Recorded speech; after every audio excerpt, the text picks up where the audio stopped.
want to start off with a simple question. And the simplest question I start off with is where you're from. I grew up in Little Rock, Arkansas, but my grandparents have always been in Louisiana. So I spent about 2 vacations a year down here my whole life. I think I spent every Christmas on the road between Lake Charles and Baton Rouge. And then I moved down to Baton Rouge for LSU, and I have been here for about 10 years now. And what was it like living in Little Rock, Arkansas? Because honestly, I don't know much about Arkansas beyond the fact that Bill and Hillary Clinton are from Arkansas, and the Little Rock Nine, and Walmart is headquartered in Arkansas. Yes. My brother's like 15 minutes from Walmart headquarters right now, because he still lives there. It's very similar to Baton Rouge in a way. It's like, you know, a capital city, so you have legislature and local stuff. It is like Baton Rouge in that it is very separated, sort of silos of neighborhoods. So you have like your Black neighborhoods and your white neighborhoods, and just a lot of the same sort of issues, which I mean, I was a kid there, so I was not as aware of stuff going on. Pretty similar. Clinton Museum is in my hometown, technically, which is always a fun trip. It looks like a trailer park. Like it really does. That's what the architecture looks like. It's like the running joke. But it was good. I liked there. The nature's great. One day after this, I will go visit my brother. He was up in Fayetteville. And you say that there are a lot of similarities to Baton Rouge when you compare Arkansas to Baton Rouge. Did you feel like that those similarities helped you to adjust to living in Louisiana as opposed to just visiting, or did you feel like you still had to make some adjustments? No, I don't think there were very many changes.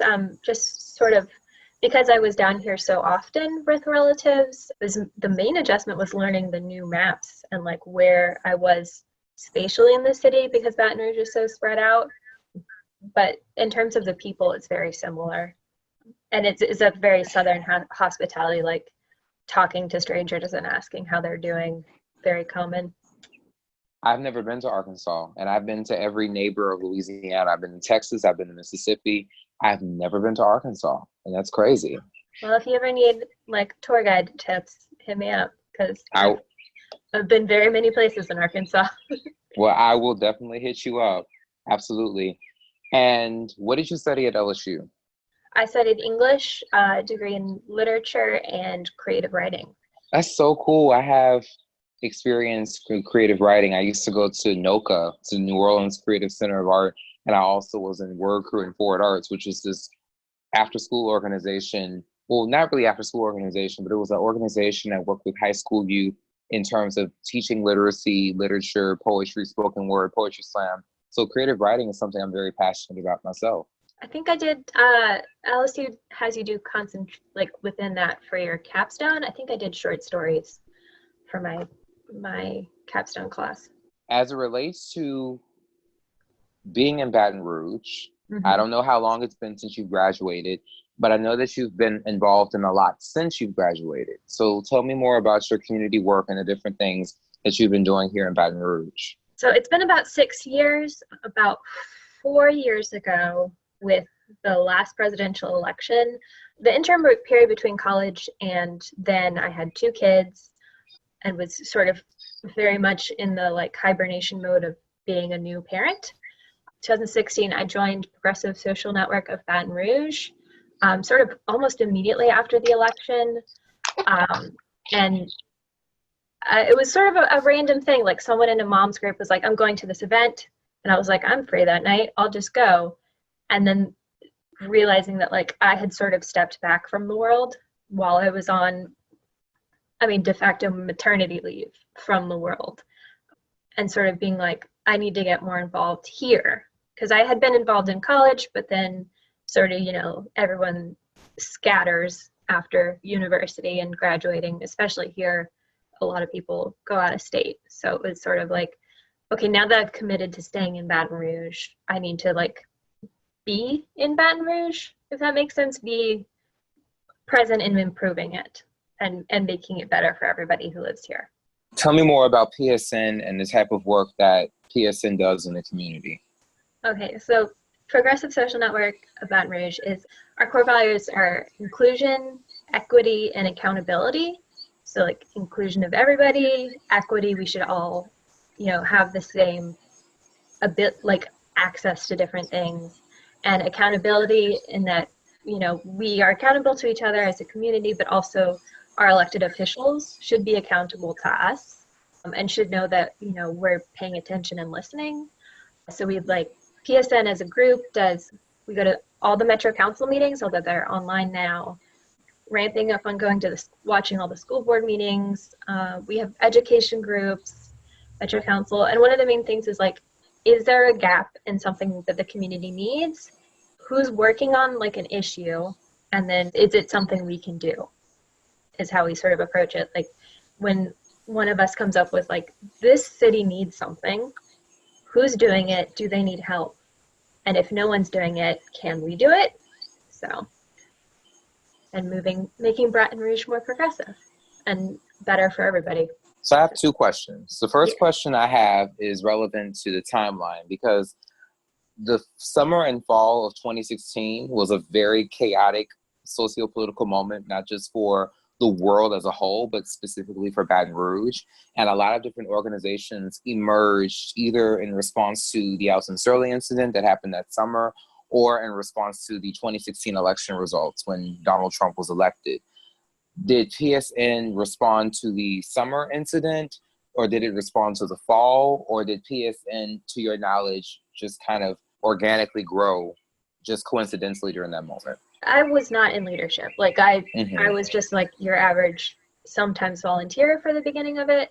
So our president, vice president could speak to that more, but I think it was more the sort of everything. It was Christine and Jennifer met and had a dinner time, coffee shop conversation. We're well, let's do something.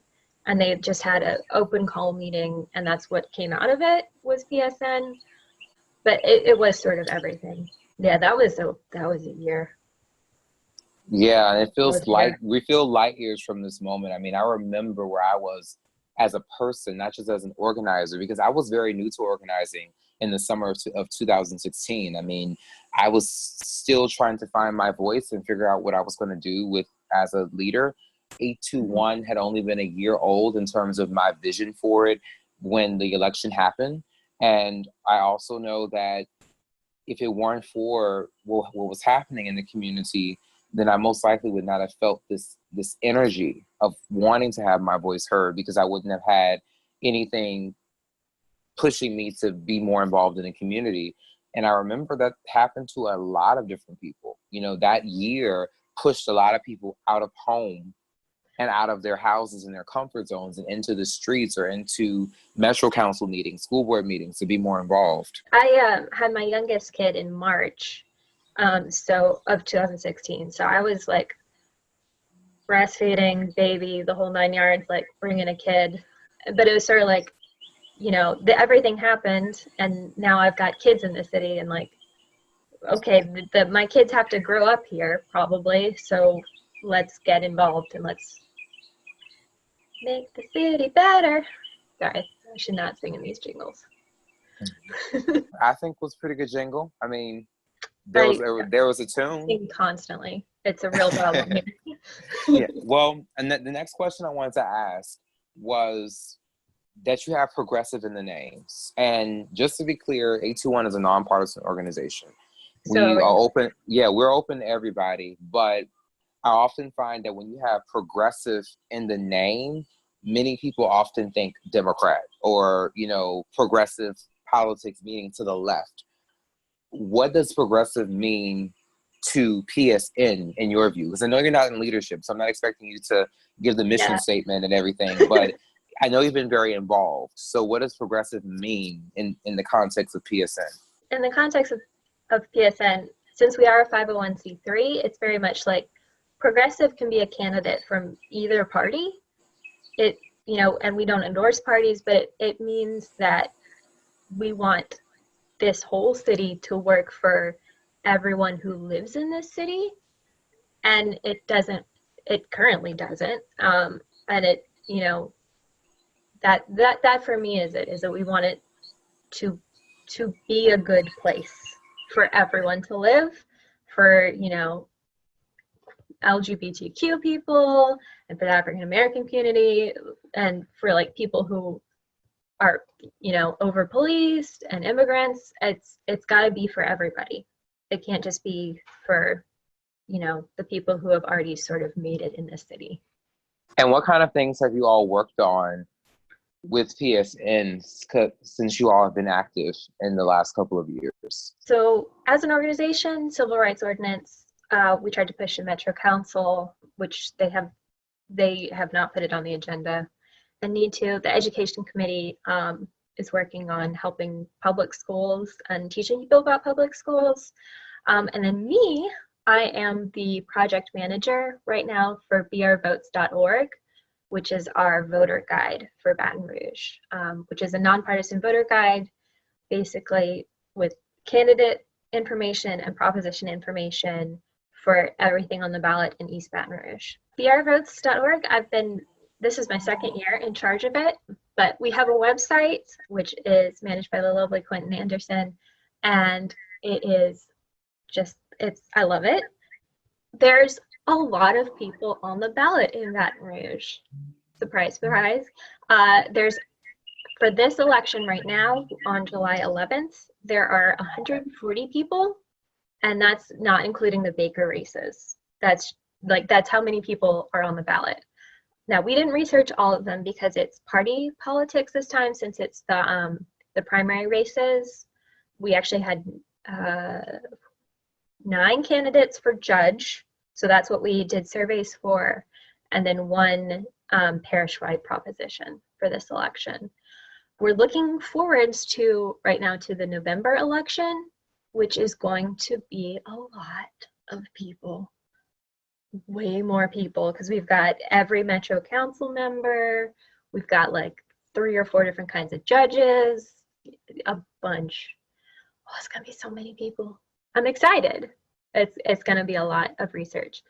Part of the work is there's no place to go to find out about everybody on your ballot, really, for Louisiana as a whole. You have to Google every individual name of every individual candidate on your ballot if you want to do the research on them.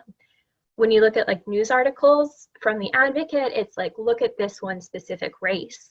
But if there's a lot of races in a given election, you end up with like a big old reading list for one person. Our job is to try to make it as easy as possible to find everybody. I can imagine that would be very difficult, because when you have local candidates, statewide candidates, and national candidates like the president, you have to do your research because you have to make sure you're providing the most information. But when you're having to do that with 100 people, that's a lot of research. I have voted before. I vote in almost every election I can vote in, and I have done so since I've registered to vote. But I also know that when it comes to voting, there are a lot of different types of judges, different types of things that you vote on, like parish ordinances, city ordinances. It's so complicated. Could you guys give me a breakdown of like what the different kinds of judges are, what the different kinds of races are, what the different kind of ordinances are, and how you make these things accessible to people who may not be able to have your kind of time to research? For each position that's going to be on the ballot, you can pull the list fairly early from the Secretary of State's website, which is what we do. And so you can immediately start the research. We break it down into 3 categories. What is the position? What's the job title? How long are they in office? Who can hold that position? And then what do they do? Like, what's their day-to-day job or week-to-week job in terms of like how they touch the government? And then why is it important to your average voter? So how is what they machine in government going to touch your average voter person? And then we provide a website link for the position to like the government site that has the fuller list of what they do. That's what stage we're in now for November, is pulling that list. So I guess an example would be that if you are putting senator on the voter guide, then it would almost be like a, for lack of a better word, reverse job posting, where it's like you say, this is the senator, this is what the senator of the Louisiana does, this is what they're involved in, these are the people who are running, and I guess these are their positions. That's basically it. The tricky part is, like, once we have what they do, we want to come up with questions to ask them. So we come up with a survey, usually a mix of agree to disagree and some short answers for everybody, and send everybody for a given position the same questions, in the hopes that they respond to us, which we've had a pretty good rate so far of responses, so that you as a voter can go on our website and be like, okay, this person strongly agrees with me on this view and this other person disagrees, so now I know where they stand, versus having the survey available so that, like, you can do a quick read of where they stand and if you agree on them, and then we have, if they have a website for their campaign or Facebook, we try to link to those so you can read more about them, which not all of them do. So I was actually just going to ask, does everyone complete the survey that's running for the office? Do you have to kind of push and pull a lot of people to actually do it? Yeah, so part of the problem, they do not have to give an email when they register with the Secretary of State. So they do not have an email listed as a candidate. They just have a phone number and an address. So we usually send a paper survey to their address, and then if they have a website and we can find it, it'll usually have an email. But everybody else we have to call, which is a bulk of our work is calling the candidates and being like, what's your email? I'm going to email you a survey. And then emailing them a survey and then saying, I sent you a survey, please fill it out. I will say, as this is our third year of doing it, our rate has gone up of getting responses in general, just sort of as we have a bigger name for ourselves, and like candidates run over and over again, so they've heard from us before and, you know, get our deal. But they do get a lot of surveys from different organizations, so it's more, does the candidate have a capacity for it, and are they going to take the time to do it? Which is why we try to keep our survey relatively short, just like 5 to 7 multiple choice, agree to disagree, and like 3 to 5 short answer.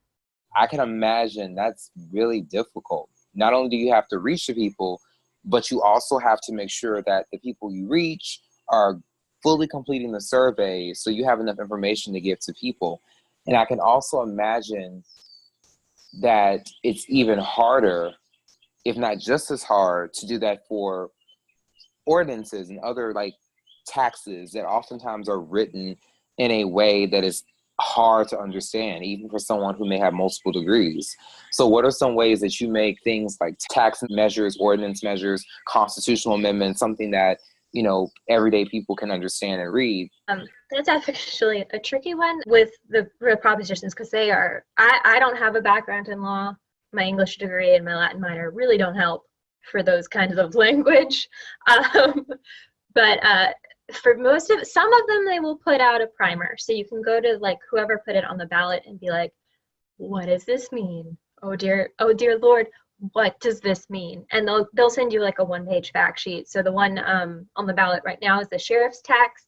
And we were able to get like a flyer from the Metro Council that says, this is what it goes towards. And that's easy for us. We usually put the text of the proposition or ordinance, put it in English, like people understandable English, not law English. And then what does yes mean? What does no mean? And like the barest possible, like 2 sentences terms. For constitutional stuff, there usually is a PAR puts it out. But for the local ones, it's a lot of like calling an office and being like, hi, there's a proposition you helped write. Please walk me through it. And I'm honestly, every time I've called a government agency, they're very helpful about that. They're like, yes, I know what that is. Or no, let me give you a phone number. It's like most things in local government, it is very phone call heavy in terms of research. I can definitely imagine, because sometimes you go to a government website and it hasn't been updated probably since Destiny's Child were still together. And then also you have to deal with bureaucracy, which often sends you from one office to the next office to the next office to the next office. And that's one challenge. Yeah. The next challenge that I often think about is you do all this work to educate voters, but you still have to get voters to the polls, because there are a lot of educated people who may not vote, or who may feel like voting is nothing that they want to do, or something that's not interesting to them, or something that won't actually help move their lives forward. And so you really have to deal with that challenge as well. So how do you deal with voter apathy? Like this idea that people feel like voting is useless, or voting doesn't help their voices be heard. And your job is to make sure that more people vote, because you know how important it is to have your voice heard at the polls. Voter apathy is a hard thing, because, you know, it is when just one vote. And it's, I don't know, part of what we try to do is make it as easy as possible to be like, okay, here's the facts. Here's where your polling place is. Here's what times they're open. Here's, you know, here's the procedure. This election, we did photos of the early voting locations, some of them, to show like what the COVID changes are in them, so that if you're worried about going out, you can see what their precautions are. Apathy is a trickier thing, because not everyone is as aware of how much government touches your life as, you know, people who are in the trenches, as some of us, you know, nonprofit people are. Just like the absolute minutia of government is just like touching all the stuff, which is cool, but it's, you know, how do you get your average voter to figure that out? And I don't know that we have a good answer. We do marketing, we do, you know, easy graphics to get people out. We try to partner with other organizations that are doing more specific targeted get out the vote efforts, like student groups and stuff. But it's a tricky problem that I don't know that there is an easy answer for. Well, when you talk to people who may decline to vote, you know, have they told you why? Are there some reasons why people may not, you know, want to vote or be interested in voting, or see it as something that is useful to them? No, they don't usually engage in conversation. We table a good bit before COVID, and the people would be like, they'd either lie and say they voted, which maybe they did vote, but like you get a lot of people that are like, yeah, I voted, and they don't engage on it. Or I had one lady be like, oh no, I'm an old hippie, I don't vote, and then she like just took off. So I don't know what that means. It's with younger kids, because I've tabled at LSU, a lot of the times they don't know that there's an election going on, or that there's, you know, where do I vote? I'm a student, I'm out of state, you know, do I have to go back to my polling place at home? And that's a matter of like, here, let me help you find out for your state how you absentee vote. And that's, you know, that's a relatively, if the barrier is something that's just like, I didn't know that there was an election. It's like the off-season elections. We don't have, I mean, outside of the presidential one, there's not as much, if you're not reading the newspaper or watching TV, there's not as much like, there's an election. Whereas I am very willing to, there's an election at very many people, and just let them know. I also wonder how much of that is due to the fact that certain elections aren't as sexy as other elections. Just like, for example, voting for president is sexy because that's the highest position in the land. Like, I'm voting for the president, yay. Senator, sometimes, depends on where you live. Governor, definitely. But when it comes to Metro Council, City Council races, judges. Yeah, last October we had Bessie Board and we had coroner, which is an important one this year. We elected him last October, re-elected him last October, and he's putting out press conferences all the time now. The non-sexy elections, you gotta make them sexy, because they are. The fact that we elect coroner, I just want to just say, is a weird thing. Just out there. It's my favorite position that's up for election in Baton Rouge. Louisiana has a lot of positions that we elect that I'm like, why are we electing them? Like coroner, it's like They're just, We have a lot. I don't know. That's interesting that you mentioned that you are not only educating voters about what they're voting for and how the voting process works, but I think you also mentioned that you, in some ways, to reach people individually, you may also help people who may not live in Louisiana understand how absentee voting works in their state or how to get them to participate. So does VR Votes focus not only on Baton Rouge and Louisiana-based elections, but just on voting in general? A little bit, but not a ton. That was when we did LSU's Free Speech Alley. Was when we were with Go Vote LSU. Was when we ran into students that are like, I'm out of state. Like, what's going on? VR Votes is specifically East Baton Rouge. And we would love to build our capacity to do like Baker, Zachary, more surrounding area stuff, but we're not there yet. For election stuff, we're focused here. We do statewide races when they intersect with Baton Rouge. So we have representatives, presidents, the gerrymandering districts touch Baton Rouge a lot, where like most of a district will be out of Baton Rouge, but they'll have like a little peninsula carving out a neighborhood. We'll do those. But that's about it. We try to do Baton Rouge specifically just to keep our capacity reasonable. The next question I had is connected to the word you keep using, capacity, because the first thing that I think about is the fact that with this pandemic, we can't do as much as we would have been able to do a couple of months ago or last year. And with this being an election year, outreach is everything, education is everything. But with this pandemic, we can't really do a lot. At least at the time of this interview, a pandemic is happening. Yeah. But we can't really do a lot. We can't do a lot of outreach in terms of people to people. A lot of things have to take place in more creative ways. So what are some ways that VR Votes conducts outreach and continues to do the things that they do during a time in which social distancing is a thing and virtual events and virtual gatherings are more common than meeting in person and things like that? Well, we're meeting tomorrow as of this interview. So hopefully we can work on that. That's one of our plans, is sort of how are we going to do outreach for November. I have started teaching myself how to Facebook Live. And I don't know if you saw that. I read part of a children's story about voting last Sunday. So hopefully that kicks off. Last year for the October election, we did speed date a candidate, where we did speed dating with the candidates. I would sort of blow a whistle every 5 minutes and you would chat with the candidate and then rotate to your next candidate to try to, have a one-on-one conversation with them, or like a small group conversation. And it was a small event because it was our first ever live VR Votes event, but it was great. But we were planning on doing it again, but then we had a global pandemic.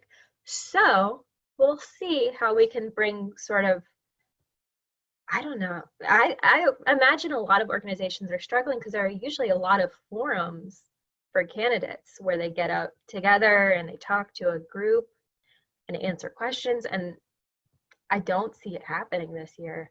Definitely not speed dating. That is too much handshaking and movement for coronavirus. Yeah, that's a whole lot of Rona rolling around. Yeah. And I don't mean to take it lightly at all, but that's seriously, that's a lot of bacteria that could be possibly transmitting. That's very risky. I wanted to know, and I don't mean to trivialize this, but I always believe in being imaginative and thinking outside the box when it comes to things. What would be your dream event? And when I mean dream event, I'm not thinking to be too outlandish, but I'm thinking, let's just say you did have the capacity to do something, or you had everything in the world. What would be your dream event that you would like to host with VR Votes in an effort to achieve your goals? I would love to expand and have VR Votes and Lake Charles Votes and Shreveport Votes and every small town in Louisiana votes.org and do more candidates. I know that's not an event, but I would love a voter guide for everyone so that, every ballot is covered.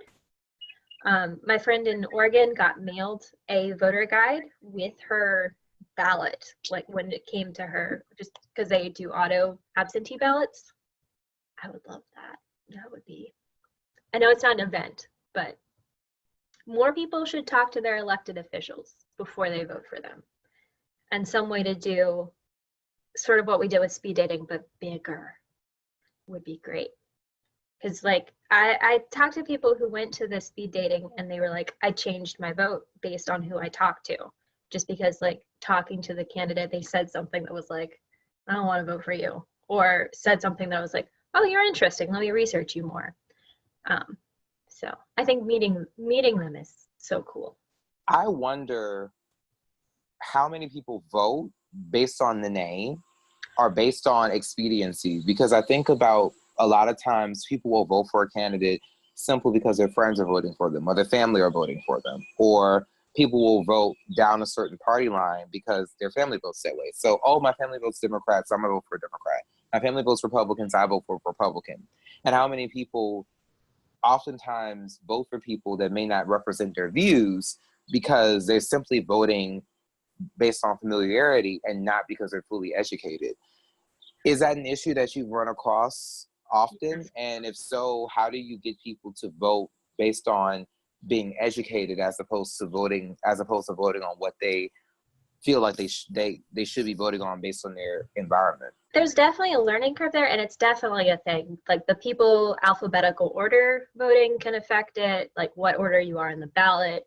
You know, you get the candidates that with the nicknames that are like, clearly you are trying to get votes from your nickname, or at least it seems like that. We get a lot in Louisiana. They're real fun every year. Voting based on your parents it's a real thing. There's a learning curve when you start voting of like, what do I look for? No, it's not just like the learning curve of what do I look for. It's like, okay, I'm voting for those who vote with their parents as kids. It's like, well, my parents took me to vote. I guess I can keep doing this. That was definitely a thing when I moved down here. Is I was still registered in Arkansas, and I probably missed an absentee ballot application. I'll be really honest, with class and everything, because I didn't change my registration until I graduated. And then as far as fixing, like, don't vote for the cool name or don't vote just because they're the incumbent, like they may or may not know what they're doing. That's another, like, make the information accessible is really it. Like, you don't have to vote down party lines. Sometimes someone in your party will be just someone who is, I mean, you can change parties so easily here. They could be someone who has switched parties and like they're still the same person. They may not agree with that party. It's a time issue too, because you have to do your research, but not everyone has the time to do their research. So you want to make it easy. And also, politicians are human beings, and like all human beings, they're complex. So there are certain politicians who may not have your same political party, but may have your vote on a certain issue. In your opinion, why is it important just to vote? Yeah, I've been thinking about that a lot leading up to this interview. Is like, where did I go from being like a kid who voted because my parents voted to being, you know, very involved in voting, and the importance of it. I think a lot of it is, you know, so many people fought for us to vote, like both you and me, like, and if you look at the book I did last time was a kid's book, but it had the timeline of like when people were allowed to vote based on who they were, like what they looked like. That's an important part, just to, you know, be like, you did this and I am so appreciative that I can vote. And then also, I think if you look on a precinct by precinct level, which you can do when the results come out, you can look and be like, how many people voted at my polling place? And, you know, you see that number, it's a lot smaller than just looking at the statewide statistics or the citywide statistics. You can see like literally in my neighborhood, this many people voted. And if you look like on a candidate breakdown for a race, it's like this candidate won by 2 votes in my precinct.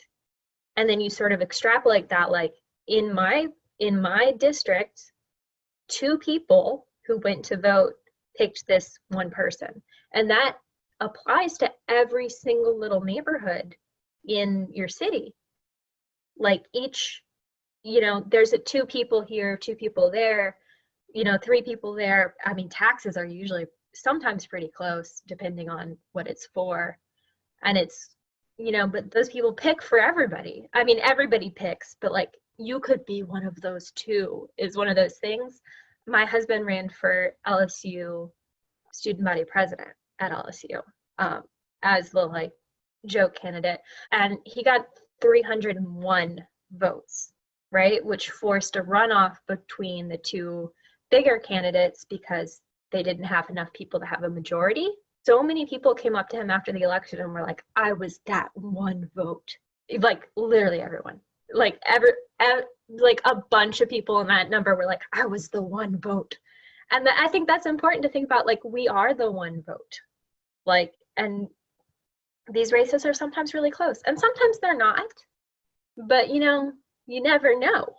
They could have been close if you didn't go. I'm learning so much today from this interview. I want to ask a different question. I have a couple final questions. Yeah. But you'll be surprised by this next question I'm going to ask you because it has nothing to do with politics. I read on your bio that you love science fiction movies. I do.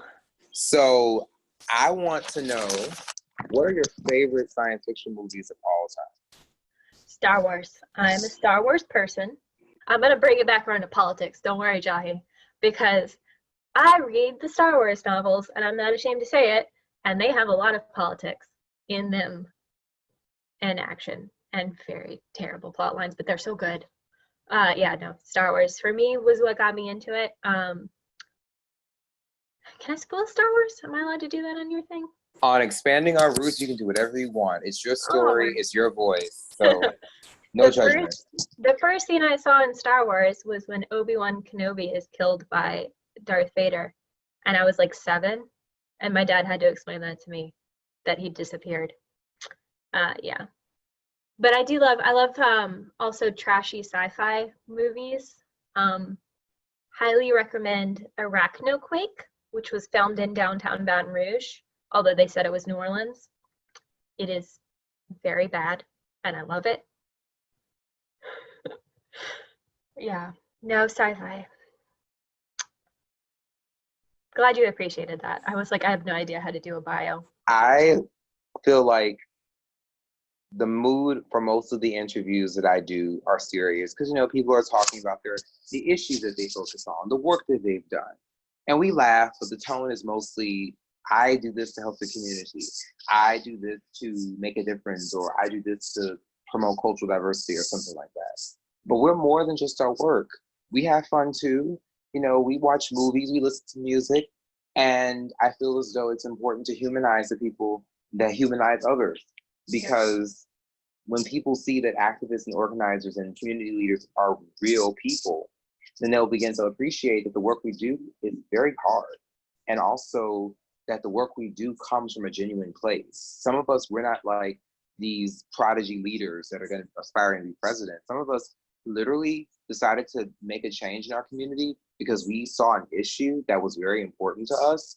And we were like, hey, I need to make a difference. I need my voice to be heard. Or just like with you, when you were saying earlier, when you had your kids, it changed your view. It's like, my kids have to live in the city and grow up in the city.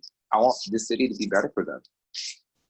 And that is something that many people can relate to that may not necessarily be politically savvy and researching candidates and, rattling off election statistics. With that being said, yes, my last question may be a little redundant because we talked about so much, but I always feel as though it's very difficult to express yourself when you're limited to the questions an interviewer asks. So I always like to ask people if they have any final thoughts or final things that they want to talk about or say, so that way they feel as though they've been able to fully express themselves. So what are some final thoughts that you want to express that you haven't had a chance to express throughout the course of this interview? The COVID election changes are for the July 11th and August elections. So early voting will be 2 weeks instead of 1 week. There will be cleaning supplies at voting sites, and everyone needs to check their polling place before they go to their polling place if you're voting on election day. A lot of them have a potential of changing, because any business that says we don't want to have a large number of people here can say we can't be a polling place this year. Like, they're allowed to back out as polling locations, so there is a chance that your polling location will have moved. People need to be aware of the voting changes, especially as it relates to this pandemic, keeping in mind that even if conditions improve, the pandemic may still be an issue, and to also pay attention to who they're voting for and where they need to vote, and also when they need to vote. Yes. We have Facebook, brvotes.org, or I think it's just brvotes, which you can find. And we're great. We put out, during election season, we do a graphic every day to tell you either about your ballots or just be like, there's an election. And be very excited about elections on your newsfeed. We also have an Instagram and a website. I mean, it is a website, brvotes.org, which has all the dates and links to the Secretary of State's office. Secretary of State's office website is a little troublesome to navigate if you're not used to it. So from our website, we have direct links. So you don't have to, they have like a drop-down tab menu that has a lot of options in it, because they do a lot of stuff that's not just elections. So we do link to the election ones you'll need for a specific task. Colleen, I want to thank you so much for coming out and sharing your story and sharing your experiences and talking about the work. I feel like voting is the most important, because voting is connected to every issue. Because voting allows for us to find, identify, and elect representatives who will hopefully represent us. And it also gives us an opportunity to remove representatives who we feel don't represent us. So we have a lot of power with voting. And a lot of people need to know that and remember that. So I thank you for coming and sharing that work that you're doing with BR Votes with us.